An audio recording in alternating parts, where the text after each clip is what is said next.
Saludamos a esta hora, 6 de la tarde, a toda la audiencia de Cuarto de Hora Radio. Bienvenidos y bienvenidas a este primer programa del año 2021 de Mundo del Trabajo. El tema de hoy es de interés de toda la ciudadanía y tiene que ver con la crisis hospitalaria y laboral del sector salud, que afronta en este momento el país en medio de una pandemia.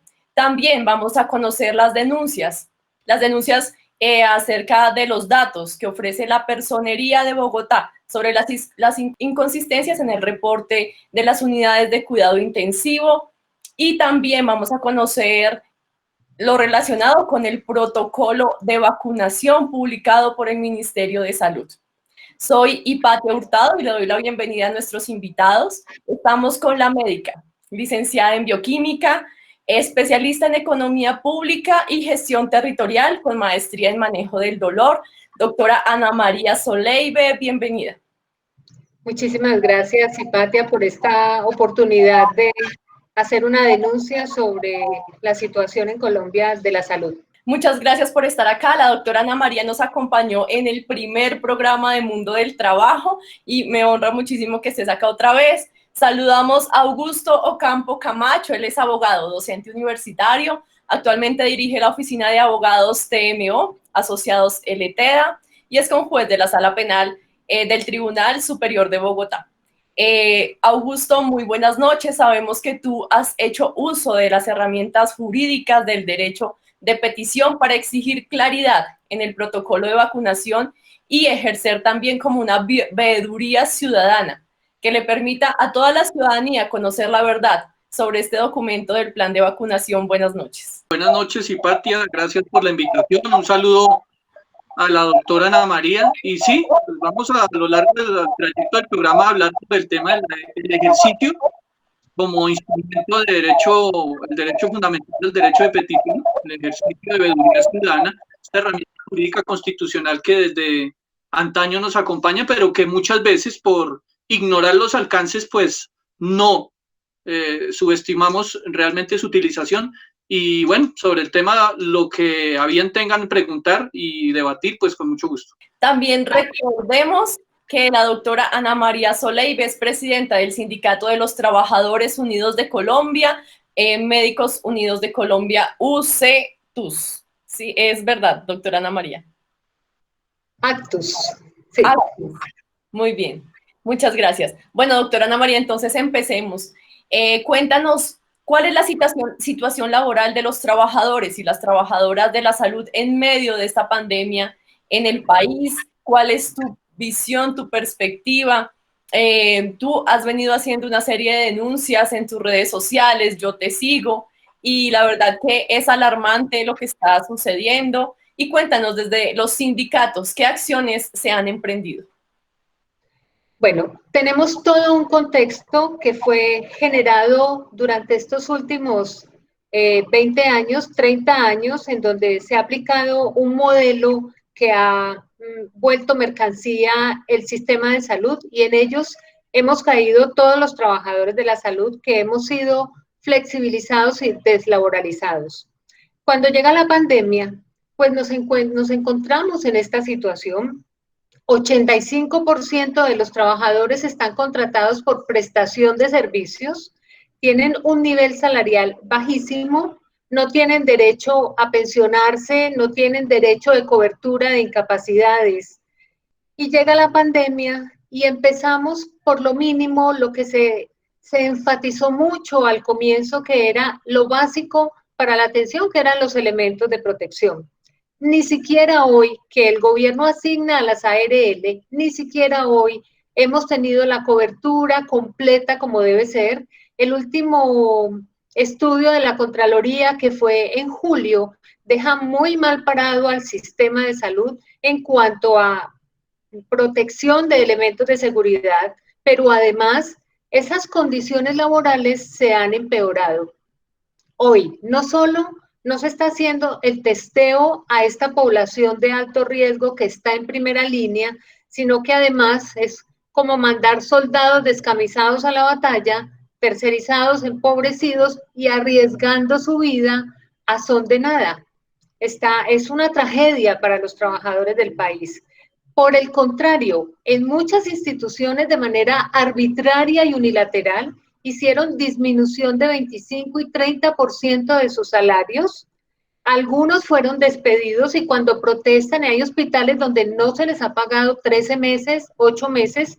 En la ciudad donde yo vivo, los especialistas están contratados por prestación de servicios flexibilizados por día y además les deben 7 meses. Y cuando van a reclamar, son despedidos. Ocurrió en el Hospital Rosario Pumarejo, por ejemplo, donde un grupo de médicos hace la denuncia, hacen huelga de hambre, se van al paro, son despedidos. Nuevamente, como esto para el manejo de la pandemia se necesita personal especialmente capacitado, los vuelven a llamar y a los dirigentes de esta lucha por derechos laborales, que es lo mínimo, el mínimo mandato constitucional, pues a estos dirigentes no los vuelven a contratar.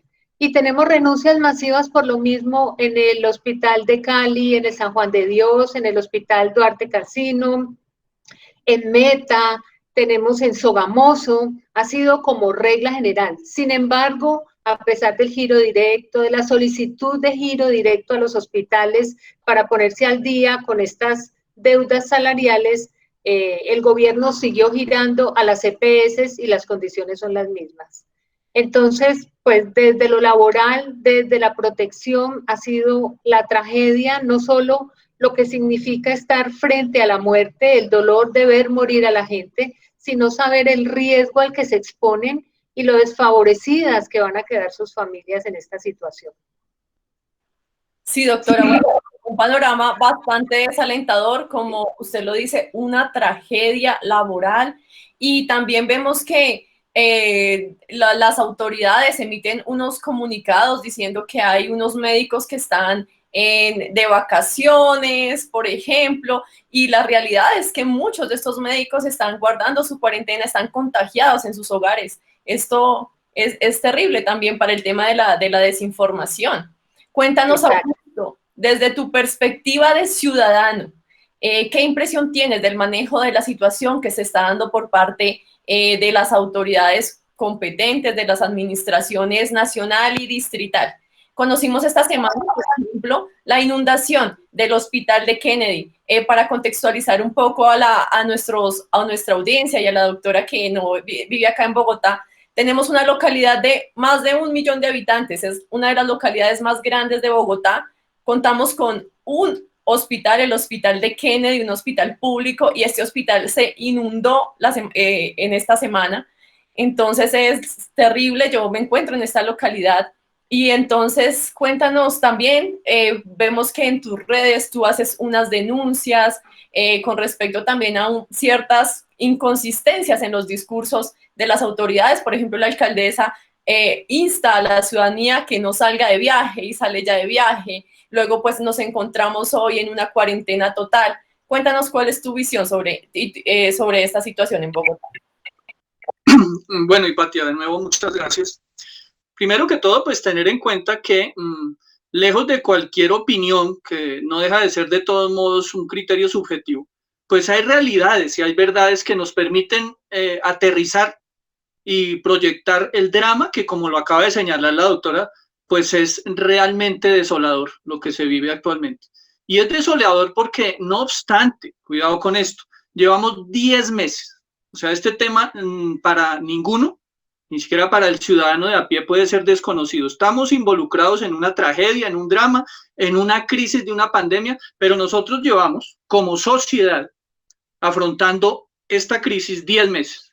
Y en esos 10 meses, si nosotros hacemos un corte de cuentas, a la fecha pues vemos, primero que todo, que la curva en número de contagios y en muertes, en personas fallecidas, estamos peor que en marzo, que hace 10 meses. De alguna manera podría alguien decir que es normal, que es el curso normal de la pandemia. Lo que no es normal, sin lugar a dudas, y viene ahí, digamos, el primer gran reparo, es el manejo desde 3 frentes, estimo yo, que se ha improvisado y seguimos improvisando, y de ahí la crisis que todavía pues tiende a ahondarse. Uno es ese choque de egos que llamo yo, esa confrontación constante que ha avanzado en el tiempo, en esta línea del tiempo en los 10 meses, entre, de un lado, el ego, sin lugar a dudas, de la señora alcaldesa Claudia López, y del otro, del señor Duque y su ministro. Es decir, yo veo una confrontación y la utilización o la instrumentalización de un tema tan complicado, de una tragedia que nos aqueja a todos como sociedad, con fines meramente políticos.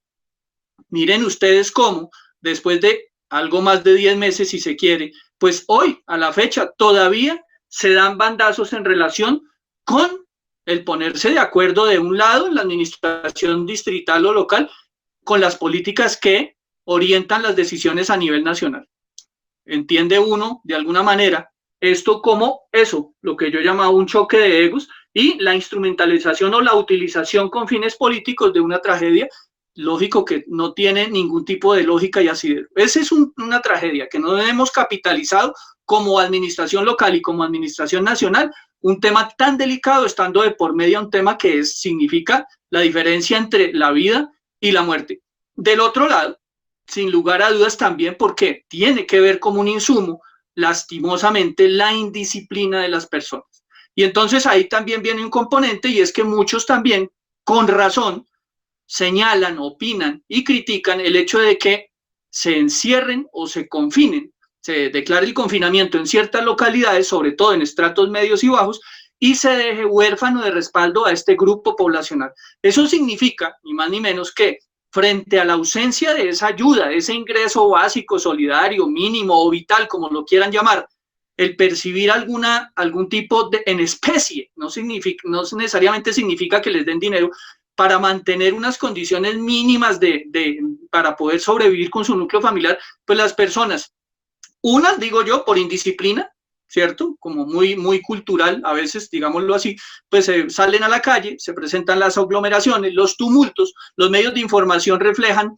casi que a diario también esas fiestas clandestinas y ese es un insumo más que suma a la tragedia. Entonces, uno, la desorganización y la falta de articulación de políticas nacionales con las distritales y locales por ese choque de egos entre estos gobernantes que instrumentalizan la pandemia con fines políticos. Dos, la indisciplina social, sin lugar a dudas.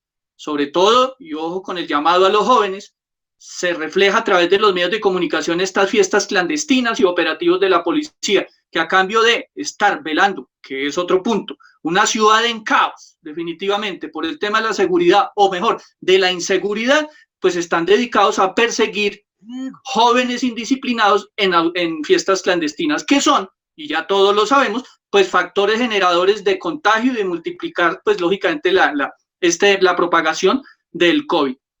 Y tercero, es el otro, es pues las personas también, ciudadanos de bien, que quisieran ser disciplinados, pero que por fuerza de las circunstancias se ven abocados a salir, a buscar un sustento.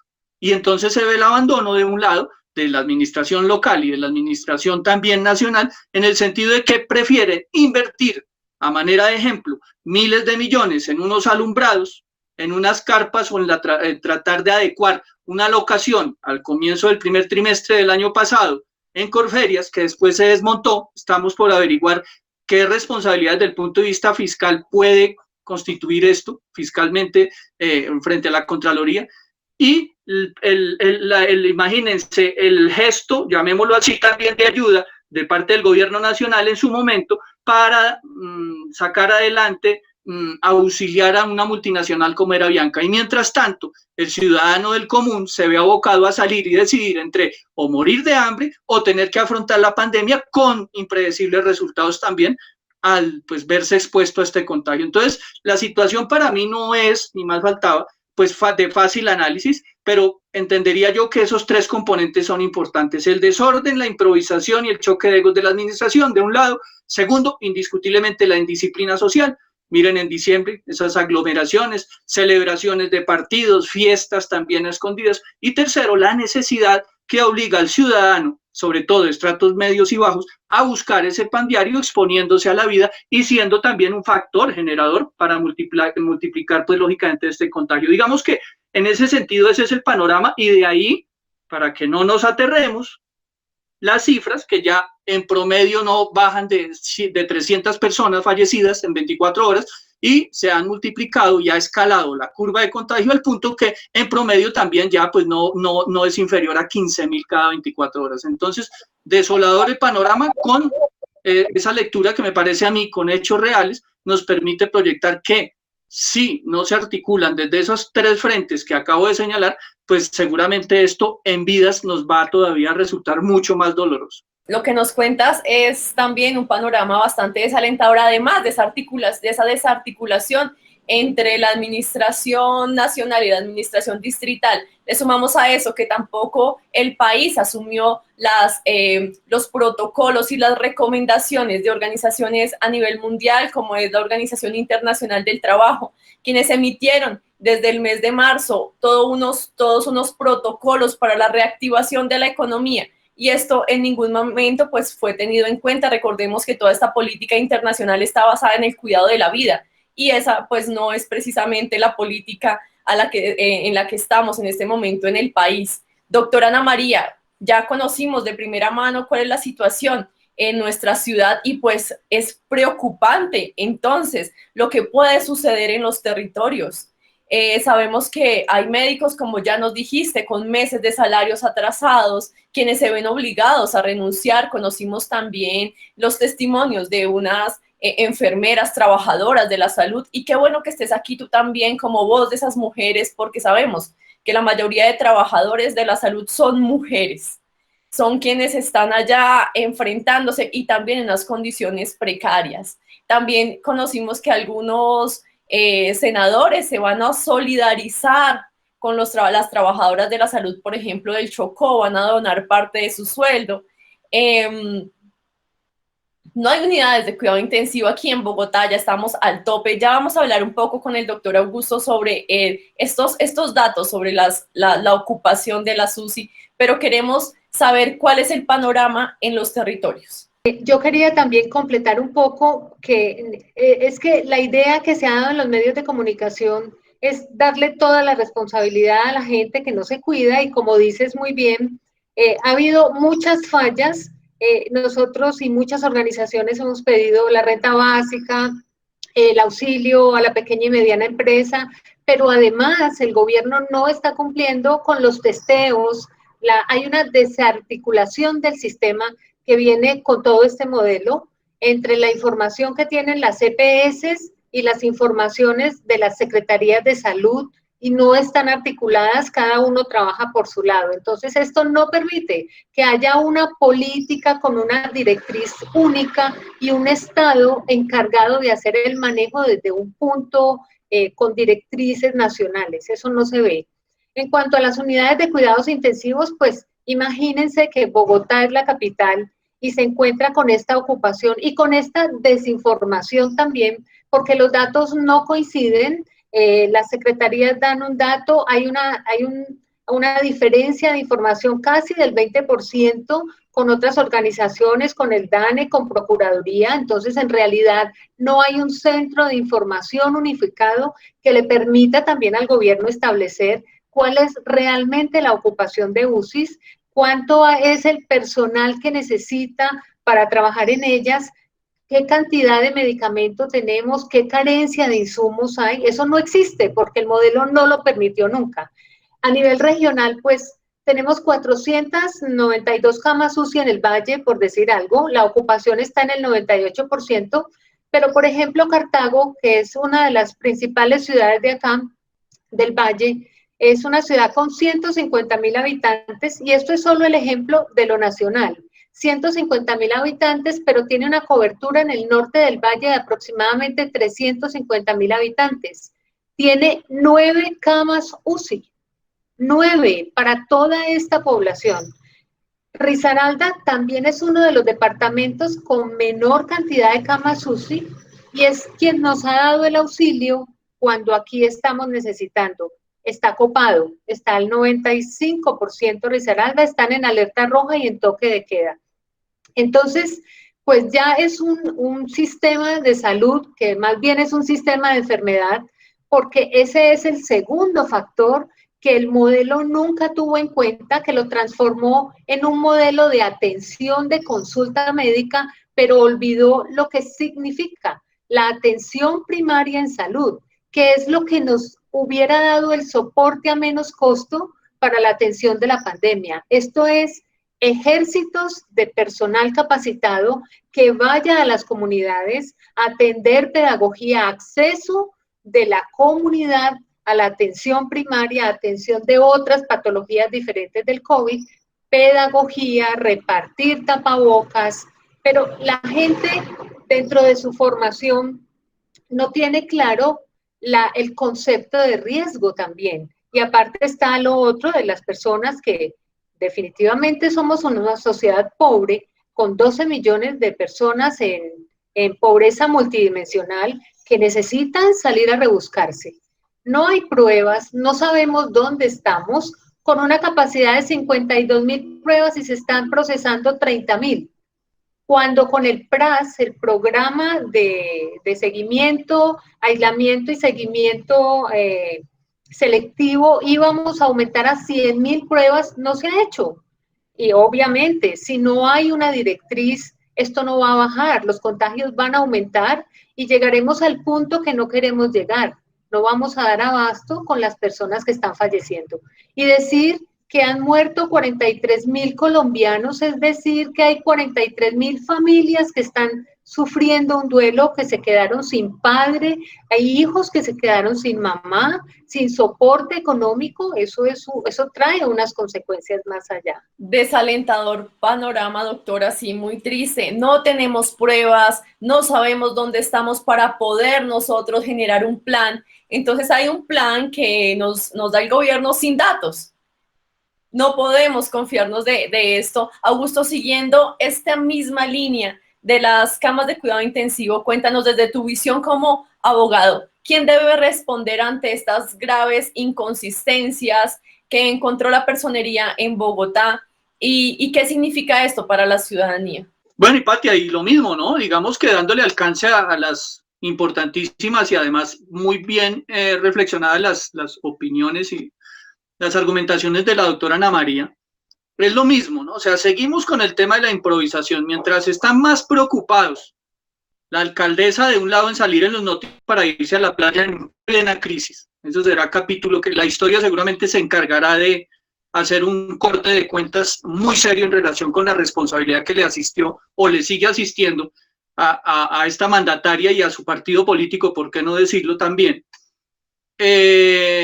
Pues del otro lado también, y con lo que significa en inversión en recursos, pues el presidente ya, como cualquier, llamémoslo así, youtuber o protagonista de novela o cualquier reality, pues todos los días 1 hora nos castiga, o los castiga a los que ven, porque yo ya no asisto a ese espectáculo, que significa también improvisación y la destinación absurda de unos recursos.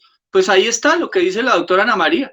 Mientras dejamos huérfanos de respaldo y sin apoyo a los verdaderos héroes, a quienes están dando esa batalla en primera línea, como son nuestros médicos, y quienes, siendo además con su mística y su vocación, teniendo la entereza de afrontar semejante tragedia, pero también son seres humanos, sin lugar a dudas, son seres sensibles, seres que sienten miedo también, que son valerosos, valientes, pero que si nosotros como sociedad y sobre todo los gobiernos distrital y nacional no apreciamos, no valoramos y no retribuimos por lo menos de manera justa en este momento su esfuerzo, pues estamos condenados a lo que también se avisora ahora, y es que ya hay falta de personal. Y la doctora, creo yo, por lo que acabo de señalar, y me desmiente ahora, por favor me corrige si no es así, la proyección es bastante complicada en relación con no solamente la ausencia de camas, de UCI, de unidades de UCI, usted que es la técnica, doctora, sino en material, es decir, en medicinas, en medicamentos, y ahora en personal también. Unos agotados después de afrontar semejante batalla después de 10 meses, y los otros desalentados, desanimados, y nadie se puede obligar pues al imposible, es decir, a que sigan trabajando a jornadas de 24 horas sin descanso y sin ningún tipo de remuneración, más allá de la presión a la que están sometidos, como cualquier ser humano es normal. Entonces ese es el panorama. Ahora, entonces, insistimos, el choque de egos, cada uno con su programa y tratando de apantallar y de figurar, y mientras tanto, avanza el COVID, porque ese sí no toma vacaciones y no tiene contemplación. Y no tiene contemplación, además, ¿por qué? Porque se aprovecha, Hipatia y doctora y todos, lo que se vio, por ejemplo, en estos días, ayer o antier, y es cómo se sigue improvisando y se dan palos de ciego en relación con la toma de decisiones. Uno, porque no se articulan a nivel local y nacional, como ya lo hemos dicho e insistiremos en ese tema, ¿sí? Y el otro, porque se están tomando decisiones, háganme el favor, en un tema tan neurálgico, tan relevante, tan importante y tan vital, a la luz de las conjeturas, de las suposiciones, de las creencias, y hágame el favor, déjennos eso a los abogados en nuestro escenario, pero hablar la alcaldesa de que adoptan decisiones a propósito de ciertos indicios, ella supone y cree, porque así lo señala, y por eso toman decisiones de confinar,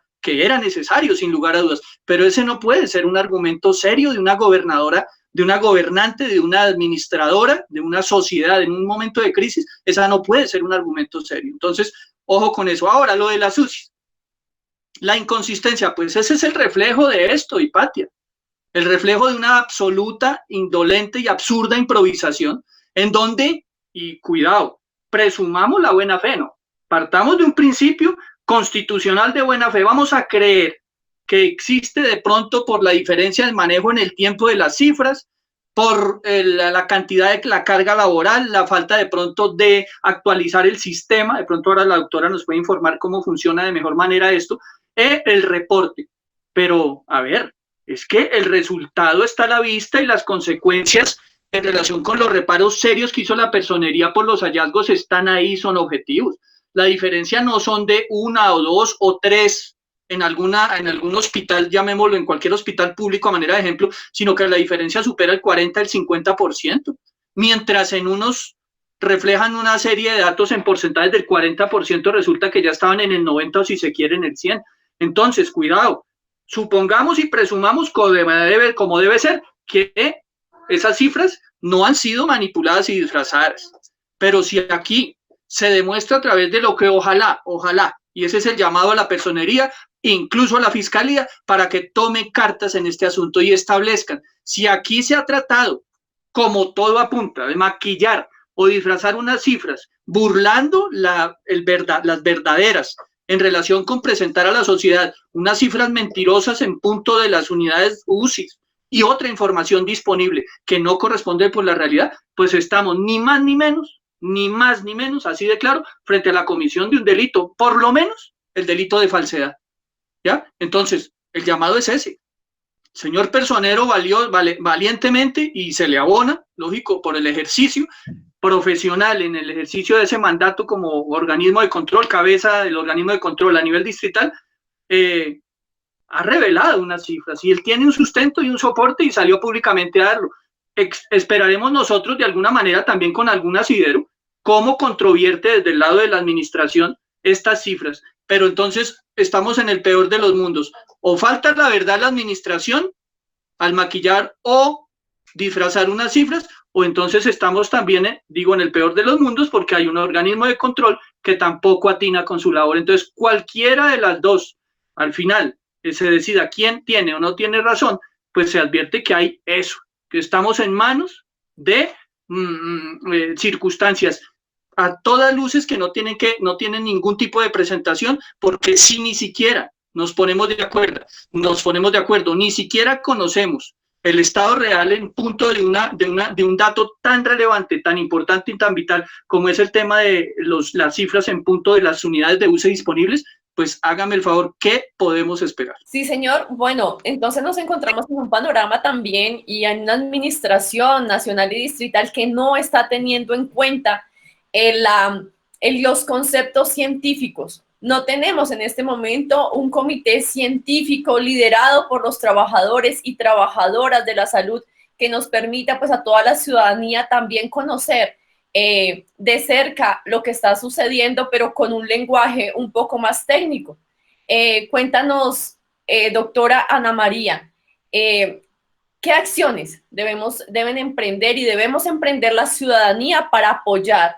Pero ¿qué acciones emprenden entonces que emprenden los trabajadores y trabajadoras de la salud para exigir condiciones laborales dignas, garantías en el ejercicio también del derecho a la sindicalización, la libertad y la autonomía sindical. ¿Cuál sería ese llamado a los trabajadores y las trabajadoras para que hagan uso de ese derecho a la sindicalización para exigir condiciones laborales dignas? Bueno, el problema es que en Colombia y desde hace mucho tiempo, de acuerdo con estas políticas, la sindicalización ha sido satanizada, fue infiltrado por la corrupción de manera intencional, no es vinculante y entonces dentro de este inconsciente colectivo de muchos trabajadores, hablar de sindicato es una cosa bastante mal recibida.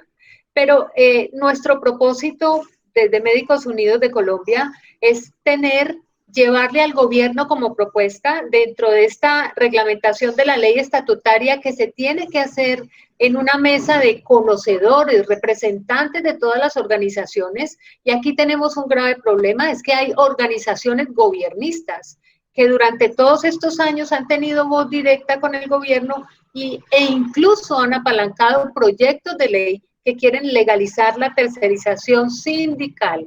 Nosotros, ¿qué proponemos desde Médicos Unidos? Que haya un contrato de planta global, un régimen especial, pero además, por el trabajo que realizamos, este contrato lo perdimos, es un mandato constitucional, está contemplado en la Organización Internacional del Trabajo, que tengan derecho a incapacidades. Hoy a nuestros médicos y trabajadores de la salud los incapacitan 2 días porque la EPS le da la orden al médico que atiende de 2 días, porque es lo que ellos no pagan. Como están contratados por prestación de servicios, cuando cumplen el aislamiento o la incapacidad, si son afortunados, les hacen pagar las horas. Se pierde incluso el derecho a la incapacidad. Por ahí hay una denuncia de una doctora Polo que estuvo en cuidados intensivos, que requirió traqueostomía y tuvo que entrar a trabajar porque su contrato era por prestación de servicios antes de tiempo. Entonces queremos recuperar este contrato de planta global con todos los derechos, con vacaciones, con incapacidad, que cubra la incapacidad laboral, que tenga posibilidad de pensionarse en el retiro con buen nivel salarial. ¿Cómo es posible que a un médico por atender en una hora 3 pacientes le estén pagando 10,000 pesos? Eso no tiene, se demoran 7 años para estudiar medicina, tienen que dedicar tiempo, el presupuesto que se invierte para la capacitación, y si eso es el médico, imagínense cuánto le están pagando a los otros trabajadores de la salud. A las auxiliares de enfermería están trabajando por un salario mínimo.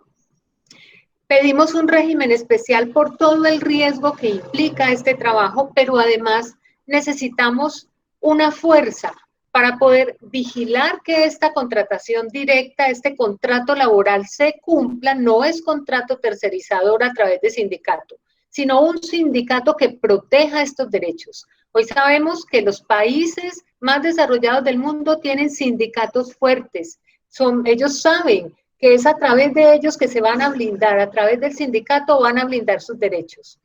Por otro lado, quería contarte que hay más o menos 74,000 médicos generales en Colombia, 26% son especialistas. O sea, una de las crisis más grandes, porque ellos dicen, el alcalde de Cartago, por ejemplo, dice menos restricciones y más UCIs, pero se le olvida que la capacitación para poder atender un paciente en UCI es larga, es de un médico intensivista, es de una enfermera que recibe una educación especial. Tenemos déficit en la formación de especialistas. Mientras esta mañana escuchaba a alguien decir que hay sobre presentación de médicos, el Ministerio de Educación dice otra cosa. Hay un médico por cada 1,000 pacientes. O sea que todavía tenemos escasez de médicos. Entonces, pues esa es la petición nuestra para el gobierno a través de una mesa de saberes, comités técnicos científicos en los hospitales que ya no existen. Necesitamos contrato de planta global, régimen especial, sindicato único nacional de la salud, reglamentación de la ley estatutaria, pero por los saberes. no por los políticos, como pretendieron o pretenden hacerlo con el proyecto de ley 010, que lo único que hace es engañar a la gente con esta reglamentación como salud, como derecho, y profundiza, le da un giro a la tuerca de la profundización de la ley 100, que le permite a estas EPS, ahora AS, formar monopolios. Entonces no queremos eso, queremos una salud sin barreras, y hoy la pandemia desafortunadamente tuvo que ser en este contexto, mostró la realidad de nuestros trabajadores y de este sistema de salud, que debería ser sistema de enfermedad, porque atendemos es la enfermedad, porque no hay atención primaria en salud, porque no se tienen en cuenta los determinantes sociales. La pobreza es un factor, hay lugares donde no hay agua potable, tenemos niños muriendo de desnutrición, y estos determinantes no se tocan en este modelo. Sí, señora. Además, faltando también por los mandatos internacionales, los acuerdos que se firmaron, por ejemplo, la consulta tripartita para tomar las decisiones en la política pública, se firmó en los años 80, es el convenio 144 de la Organización Internacional del Trabajo, y vemos que se están tomando decisiones de manera autoritaria, de manera unilateral, sin hacer precisamente lo que tú dices, toda esta consulta tripartita que nos permita conocer las opiniones de los expertos para salvar las vidas principalmente. Augusto, cuéntanos, entonces, ¿cuál es la importancia de hacer uso de las herramientas jurídicas que nos ofrece la Constitución para hacer veeduría ciudadana? ¿Cómo podemos nosotros como ciudadanos sumarnos a este tipo de acciones que se promueven? Bueno, especialmente pues tú en defensa del derecho a la salud. Amplíanos, ¿cuáles son los puntos de esa solicitud que hiciste a la Presidencia de la República con respecto al protocolo de vacunación? Bueno, primero que todo, pues digamos que el gran llamado ajeno a que sea ya jurídica y técnicamente el ejercicio de una labor profesional, es primero para complementar y darle alcance a lo que dice la doctora, como siempre, pues atinada, porque la lectura que ella hace es con conocimiento de causa, es que como ciudadanos, como sujetos de derechos también, y además con compromisos y obligaciones, primero, pues que asumamos con conciencia esta crisis. Mire que la proyección señala que en poco tiempo, en cada familia en Colombia, de alguna manera va a tener que llorar la tragedia de la pérdida de un allegado, de un familiar, de un conocido. Entonces, el tema no es de poca monta, seguimos de alguna manera faltos de conciencia. Entonces, el llamado primero es a ese. Si nosotros como ciudadanos y como potenciales víctimas de este sistema de enfermedad, que comparto lo que dice la doctora, que incluso entonces también, doctora, podríamos sin temor a equivocarnos decir, pues nuestro sistema de enfermedad o nuestro mal llamado sistema de salud está en crisis y está también en cuidados intensivos, amerita una UCI, amerita una intervención también, esto es otra tragedia. Entonces, asumimos con conciencia la situación, el drama, y cómo podemos participar nosotros. Primero, pues estar atentos, lógicamente, a los medios de comunicación, reforzar y replicar el tema del llamado al autocuidado, ¿cierto? Al autoaislamiento, porque ese es un gran aporte para nuestros médicos, nuestros héroes, y sobre todo, pues para la situación actual. Y en esa medida, si nosotros tomamos conciencia y somos conscientes, valga la redundancia, de la desinformación y de los bandazos que se dan por parte de los gobiernos local y central, pues nosotros podemos, como señalabas tú, sin necesidad de tener mayores conocimientos, de la mano de un artículo que es no solamente un derecho fundamental, ¿cierto?, sino una acción que prevé el constituyente de 1991, la Asamblea Nacional Constituyente, la Carta del 91, vio consagrar el derecho de petición como una gran herramienta para lograr eso, lograr información real en tiempo también expedito. No puede superar, dependiendo de la naturaleza de la solicitud que se haga, o si la mínima entre 15, 20 o 30 días, dependiendo si se solicita una información general, si se solicita además que se alleguen documentos con soportes como debe ser. Y por esa vía, entonces, nosotros en ese también deber ciudadano de veeduría y de control, pues podemos solicitar comedidamente, con respeto, sustentando y soportando la petición, pues la información pública que necesaria también para nosotros poder participar de la problemática en relación con fijar un punto de quiebre para participar también de las soluciones. Entonces, en esa vía y frente a ese mare magnum que se formó, a esa desinformación y a esos bandazos que se han dado, pues radicamos, sí, en días pasados, terminando el año, ante el mismo presidente de la República. Ya nos notificaron, admiten la solicitud de respuesta que hacemos a través del artículo 23 de la Constitución, le dan traslado formalmente al Ministerio de Salud y estamos pues pendientes de unas respuestas ¿cuáles? Hombre, pues unas respuestas de una información mínima que como sociedad tenemos derecho a conocer. Y entonces fueron 5 preguntas, se pregunta y se interroga, por ejemplo, a la fecha, cuántos y de qué naturaleza, el número de contratos que se han firmado desde la presidencia, que nos alleguen lógicamente los soportes, en este caso copias, en punto de, para el objeto, digamos, de adquirir las vacunas entonces para el tema del COVID, que nos den también cifras, ¿no? Nosotros necesitamos hacer ese control y esa sabiduría ciudadana para conocer el monto de dineros públicos, de dineros de todos que se va a invertir, en qué tipo de contratos y con quién. Se pide también que se explique qué tipo de estudios o análisis o similares, pues, de tipo científico se tuvieron en cuenta para decidir a qué laboratorios, a qué entidades o empresas se van a adquirir, se van a tomar en cuenta o se tuvieron ya en cuenta para hacer ese contrato de compraventa en relación con las vacunas, para inmunizar. ¿Cuántas y en qué millones, en punto de las dosis de vacunas, se han negociado a la fecha? ¿Por qué también se pregunta el rezago de Colombia en relación con la puesta en marcha? Y pues conocer también, se proyecta esa pregunta, ¿cuándo va a ser y en dónde y con qué criterio se seleccionará al primer colombiano para que sea objeto de esta vacuna? Si tienen, se pregunta también, ¿tienen o no permiso de la FDA y de la OMS? ¿Están avalados esas autorizaciones? ¿Están autorizadas esas vacunas también? Y finalmente acá tengo la última pregunta, es ¿de qué manera se garantizará la cadena en frío para conservar las vacunas? Sobre todo en ciudades de la costa, en donde es normal y todos conocemos, se presentan pues fallas o interrupción en el fluido eléctrico. Y una cosa importante, ¿cómo se piensa inmunizar a los grupos poblacionales indígenas y afros distantes de las capitales? Y lo que había señalado, ¿para cuándo se tiene programado vacunar al primer compatriota, al primer colombiano? Vemos que ya en América, y bueno, que no decirlo, en Europa ya las cifras están superándole 200.000, 300.000 personas. Acá en América ya entiendo que por Chile, ya en México también tal vez está inmunizando a la población. Mientras tanto, nosotros aquí, obedeciendo mandatos de última hora, confinamientos improvisados, exponiendo la salud y la vida, y ya ni siquiera podemos decir, Hipatia y doctora, enterrando a nuestros seres queridos. No, ni siquiera, sin derecho a tener una despedida digna, ver cómo se creman sus cuerpos.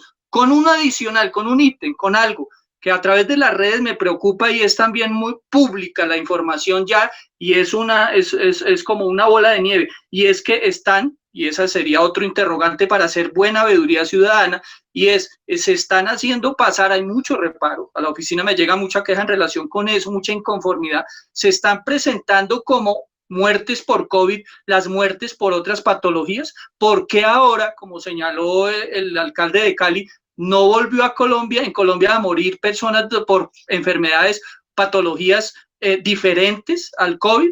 ¿Qué pasó con los infartos? ¿Las personas ya no mueren de cáncer? Ah, bueno, porque si es así, pues sería una magnífica noticia, ¿no? ¿Ya? Pero definitivamente no, entonces preocupa también, y por eso, de la mano de un mandato constitucional, del ejercicio de un derecho fundamental, todos, sin distingo, no necesita tener algún tipo de formación elemental, simplemente documentar las preguntas, relacionarlas, firmar el documento y dirigirlo. Además, ahora por la virtualidad se facilita porque se puede hacer a través de correo. ¿Para qué? Para ejercer ese en nombre de todos, porque las respuestas nos involucran a todos, nos afectan a todos, la improvisación y los palos de ciego nos afectan a todos, los dineros son de todos y las respuestas deben ser para todos. Gracias, doctor Augusto. Entonces vamos a estar muy pendientes de esa respuesta como ciudadanía y a movilizarnos, así sea aquí desde nuestras casas, movilizarnos para apoyar estas acciones. Doctora, con respecto a lo que dice el doctor Augusto, a la solicitud que hace a la presidencia de información, que todos tenemos derecho a esta información que nos afecta, como bien lo dice, a toda la ciudadanía. Cuéntanos cuáles son también esas cuestiones técnicas que no se han tenido en cuenta. Por ello, leí el protocolo COVID y veo pues algo, digamos, muy general, pero con respecto a lo que nos decían, a la formación específica de los profesionales para poder atender toda la vacunación que cubre el territorio nacional, no está clara. Por ejemplo, no se tuvo en cuenta esta asistencia aérea para departamentos como el Chocó. Es algo que no se tiene en cuenta, digamos, esa Colombia rural,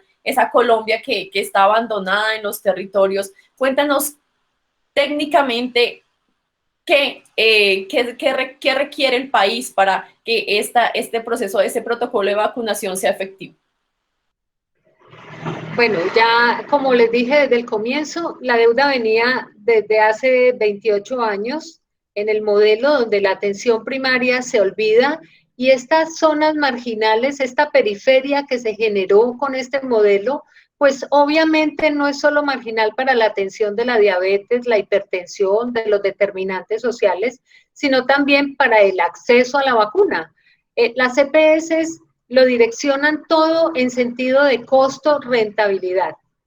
Entonces, pues allí vamos a tener una barrera muy grande. Ya hay unas capacitaciones. Ayer leí que citaban a capacitaciones al personal de las instituciones, pero pues aquí no sabemos nada porque vimos al gobierno decir que ya se habían dado todos los elementos de protección y no es cierto.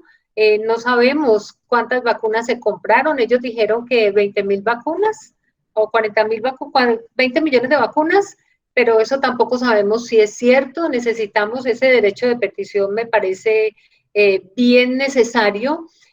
Lo de la cadena de frío, ¿por qué la de Pfizer? Yo en realidad no dudo de las vacunas y la primera que llegue me la voy a poner, porque las vacunas históricamente han demostrado erradicación de enfermedades. No dudo del criterio científico de quienes las elaboran. Sé que alrededor de esto se mueve un mercado también porque hoy la política, el mundo que se mueve en el capitalismo salvaje, todo lo volvió mercancía. Pero no dudo de la ética de los que trabajan en el laboratorio. En cuanto a los pacientes COVID, que mueren todos de COVID, todavía hay mortalidad por otras razones. Lo que pasa es que los medios le están dando publicidad al COVID porque estamos en pandemia. Y además hubo una declaración desastrosa para los trabajadores de la salud y especialmente para los médicos por allá recién empezada la pandemia, cuando el ministro dijo que por cada fallecido COVID se darían 30 millones de pesos y desde allí empezaron incluso ataques a los médicos y los trabajadores de la salud porque pareciera que el enemigo no era el SARS-CoV-2, sino el médico, que iba a ganar dinero a través de un enfermo al que se le hiciera diagnóstico de COVID. Pues eso no es así, no les pagan ni el salario. Con eso les cuento pues cómo es la realidad. Ningún médico, aunque el sistema lo tenga presionado, coactado con una consulta breve, limitado en la formulación, aunque el sistema le tenga eso, ningún médico falta a la ética. No faltan, no van a hacer una cosa porque eso sería criminal. En cuanto a la información, yo lo que veo es que hay una desorganización de los datos precisamente por este modelo, porque cada organización maneja por poquitos. Entonces necesitamos es un sitio común manejado por el gobierno, que sea el Estado el encargado de la directriz tanto de recibir la información de los datos como de las directrices que se dan a nivel nacional, pero como el poder la tienen las EPS a nivel regional, entonces cada una maneja su información. Yo me fui a averiguar datos de mi ciudad y resulta en la Secretaría de Salud y ellos no tienen datos porque cada EPS maneja sus datos. Ese es el problema local, pero es el mismo a nivel nacional. Entonces yo creo que es más un asunto de desorden que generó el modelo, más que una mala intención, pues no quisiéramos pensar, porque esto ha significado mucho dolor y muertes evitables, entonces ya con esto es suficiente para ponerle más candela a la situación. Entonces, pues la vacuna es una bendición. Preguntaría yo, ¿por qué el rezago? Como pregunta el doctor Augusto, ¿por qué el rezago en Colombia cuando ya tenemos, Costa Rica lleva casi la mitad de su población vacunada, Panamá y en otros países de Latinoamérica ya se empezó la jornada de vacunación? ¿Cuántos muertos tendremos que poner para poder tener acceso a ellas? Por lo demás, la que traigan, bienvenida.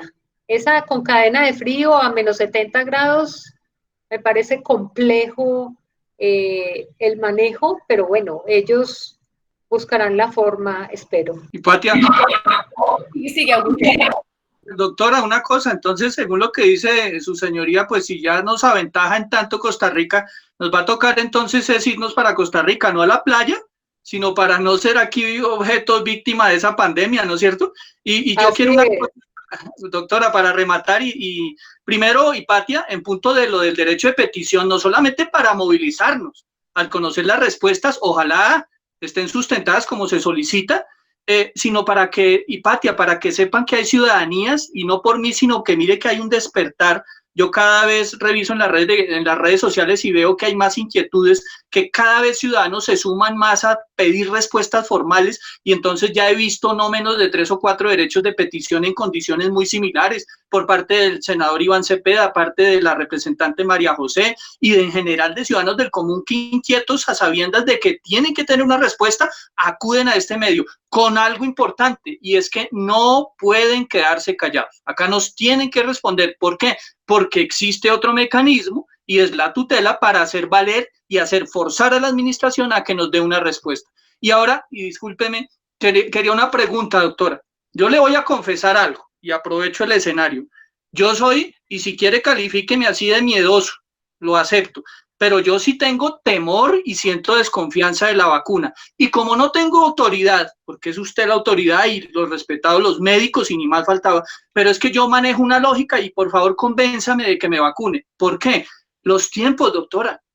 En 9 meses tenemos ya en el mundo 4 o 5 vacunas disponibles. Yo veo, y ojo con esto, en las películas, que tienen mucho de realidad y asidero sobre situaciones ciertas, que duran estudiando estos genios 3, 4 y 5 años. Doctora, sí tenemos una vacuna confiable en 8 y 9 meses. Por favor, convénzame y me vacuno. Yo te digo que hoy hay más tecnología, se ha hecho más desarrollo genético, de código genético. El SARS-CoV, el COVID, la familia coronavirus, ya ha sido estudiada por la aparición de otra pandemia que hubo en el 2013. Entonces ya se traía cierto bagaje. Lo otro es que estamos en pandemia. Entonces esta es como la esperanza de tener oportunidad de no llegar a la gravedad de la enfermedad. Y lo otro, yo creo en la ética de los científicos. Las vacunas han erradicado definitivamente enfermedades a través de la historia. Hoy ya no tenemos niños con polio y hubiera salido mucho antes, pero pues tenían que seguir estos protocolos que se exigen, porque estamos buscando es el bien de la humanidad, no hacerle daño. No es, las teorías confabulatorias son muy macondianas, muy nuestras, pero esto es el resultado tal vez del manejo que le damos a los recursos, de la alteración del equilibrio del planeta, no es un virus biológico creado, y la vacuna es la esperanza. Entonces yo creo que ese miedo que tienes es más por todo lo que hay en las redes, que hay una cantidad de desinformación, como decir que un médico va a ganar 30 millones por hacerle diagnóstico de COVID a un paciente que llega a la unidad de urgencias, cuando este médico ha trabajado durante estos 10 meses y ni siquiera ha tenido vacaciones y ni siquiera se puede enfermar y su familia no tiene estabilidad en caso de que él muera. Es la misma ética y la misma entrega hacia el otro. Bueno, doctora, muchas gracias de su consejo. Y claro, partir del supuesto que dice su señoría, pues de que hay que creer sin lugar a dudas en nuestros científicos y en la ética. El gran reparo, si se puede llamar así, el temor fundado, que es el manejo de los tiempos, ¿no? O sea, es viable y es razonable que en un tiempo, con toda la tecnología, que es el argumento central, pienso yo, de la doctora, muy importante, en 9 meses tener una vacuna, cuando por ahora, como hasta ahora están haciendo, digamos, ya están aplicando, ya están, sí, se llama así, inmunizando a las personas y sin esperar, digamos, no sé qué margen se da de 6 meses, un año a que existan, digamos, posibles efectos secundarios. Entonces, o sea, ese es el gran reparo, no, ni más faltaba en subestimar primero la inteligencia de los científicos que sin lugar a duda a través de la historia pues han salvado millones de vidas, sino el tema del manejo de los tiempos por el afán, ¿no? Entonces, esa es la cierta desconfianza que me da, pero bueno, ¿no? Haré de todos modos caso de la doctora y estaré dispuesto a hacer fila de rigor si nos toca para hacernos aplicar la vacuna respectiva.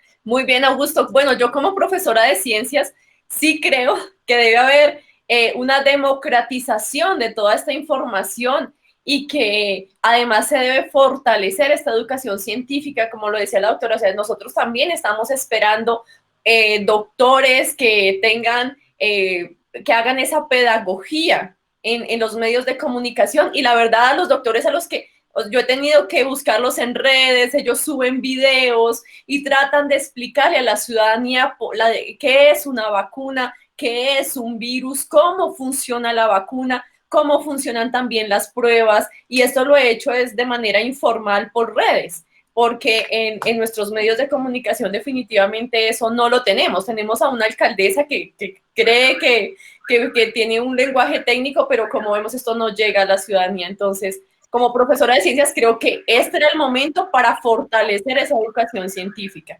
Bueno, me estoy cansado hoy preguntando, no, totalmente de acuerdo, y es, mire, ¿cómo no, o mejor, por qué desaprovechamos, ¿cierto?, la inteligencia, la experiencia y los conocimientos de la doctora Ana María, y entonces, o bien a nivel local, la administración, o a nivel central, hombre, denle un espacio ahí sí a la doctora, y como ella, tantos que pueden hacer pedagogía para que así como yo, seguramente hay muchos desinformados, ¿cierto?, que no tenemos los conocimientos porque no es nuestra experticia, y tenemos ese temor de alguna manera fundado por la desinformación que hay, que señalas tú, porque no le dan un espacio. Eso sí tiene sentido, eso sí suena razonable, pero utilizar el espacio para hacer propaganda política y para mostrar cifras que ya estamos viendo bastante duda generan, no tiene sentido. Entonces mire que ahí sí tendría el espacio, la lógica y la razón de ser de permitirse hacer esa pedagogía a la ciudadanía, que desinformados seguramente, como yo en ese sentido,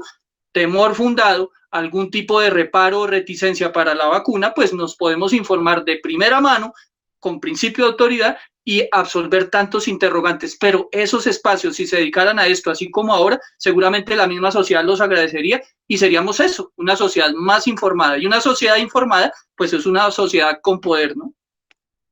Qué buena reflexión, doctor Augusto.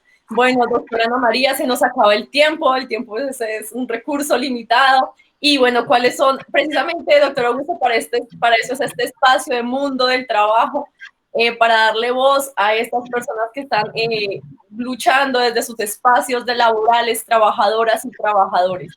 Cuéntanos, doctora Ana María, cuáles son tus reflexiones finales, cuál es ese llamado a los gobiernos distritales, al gobierno nacional también, y a los trabajadores y trabajadoras de la salud. El sistema de salud no va a funcionar si no tiene a sus trabajadores protegidos, a estos médicos y enfermeras y auxiliares que están en primera línea.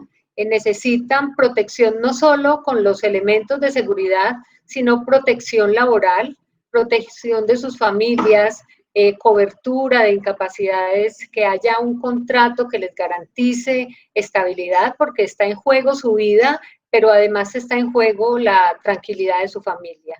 Y obviamente al gobierno unificar criterios. Hoy precisamente se hacía un documento, la Federación Médica Colombiana, ANIR, ACOME, Médicos Unidos de Colombia, sacamos un documento con los dirigidos por los intensivistas que dan unas pautas de manejo para el gobierno, hacen una propuesta de manejo muy positiva para el gobierno para manejar esta pandemia con un criterio unificado, pero además con conocimiento de los que saben, no por asunto político ni por asuntos de intereses diferentes a los del bienestar de la sociedad. Muchísimas gracias, doctora, por habernos acompañado hoy en este espacio. Reflexiones, datos certeros.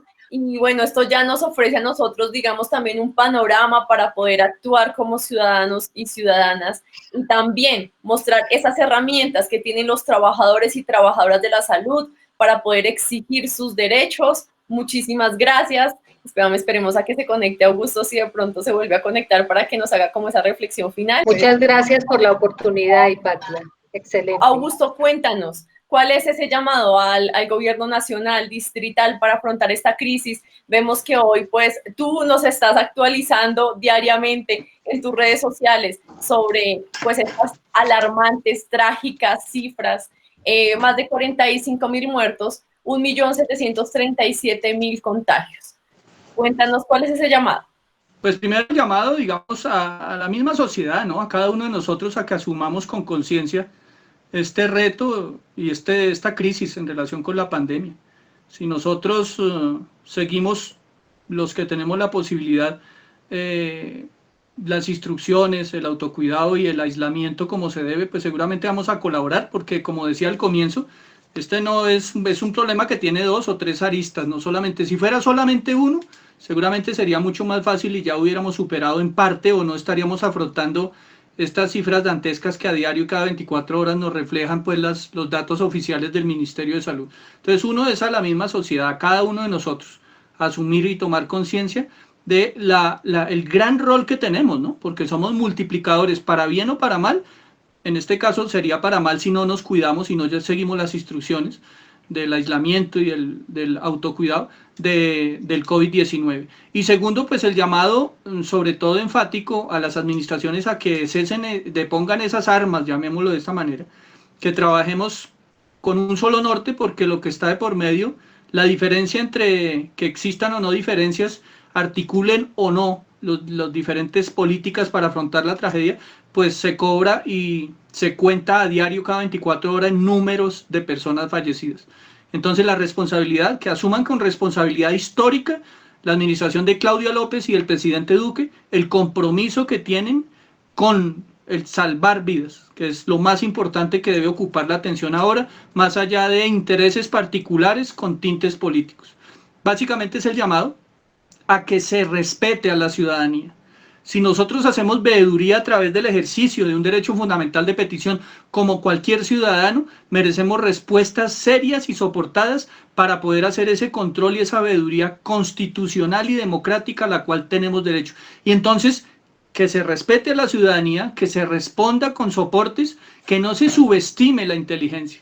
Aquí ya no tiene cabida el hecho de que tras bambalinas hagan algún tipo de maniobra, ¿cierto? Disfrazando cifras o maquillando números, porque aquí estamos dispuestos, estamos a través de esto, de la virtualidad, de esta nueva generación que hay en relación con la apuesta también democrática de los medios de comunicación, a tener en tiempo real información. Nosotros vemos a diario cómo los mismos médicos nos transmiten a diario el drama, sus situaciones, sus dolores, también sus alegrías cuando alguna persona supera saliendo de esa UCI, esa lucha que tuvo durante días con la vida. Entonces, que no subestimen, por favor, la inteligencia, que en la sociedad hay personas dignas que merecen todo el respeto y que están dispuestas a eso, a hacer veeduría y, como señalabas tú, si es el caso, a movilizarnos, porque de por medio están las vidas de las personas. Bueno, muchas gracias. Nos despedimos de la doctora Ana María Soleibe. Muchas gracias por estar acá. Esperamos tenerte en una próxima emisión de este programa Mundo del Trabajo. Muchas gracias al doctor Augusto Campo. Nos despedimos de toda la audiencia. Les recordamos que pueden dejarles sus preguntas, que ellos van a estar contestándolas también en el chat. Y bueno, los esperamos en una próxima emisión de Mundo del Trabajo. Yo soy Hipatia Hurtado. Hasta pronto. Gracias, Hipatia. Gracias, doctora. Muchas gracias. Bueno, muchas gracias.